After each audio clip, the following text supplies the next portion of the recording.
In primetime news this evening, bitter court battle developing in 9-year-old boy's murder case.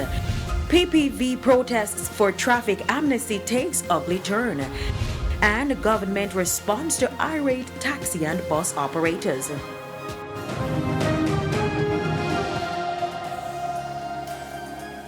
Good evening and welcome to Primetime News. We're live on air and online at onespotmedia.com. I'm Herman Green. And I'm Janella Precious with a preview of what's to come in business news. Here's Andrea Chisholm.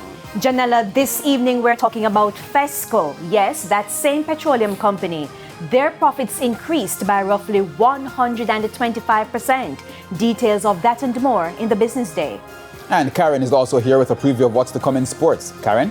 Well, Herman, with one win and a loss in their two-game series against Paraguay, the Reggae Girls head coach says his objectives for this FIFA window were met. We have the details later. There's also sports commentary, E-Prime, and weather in this newscast. But before the break, the feedback question. Our question this evening.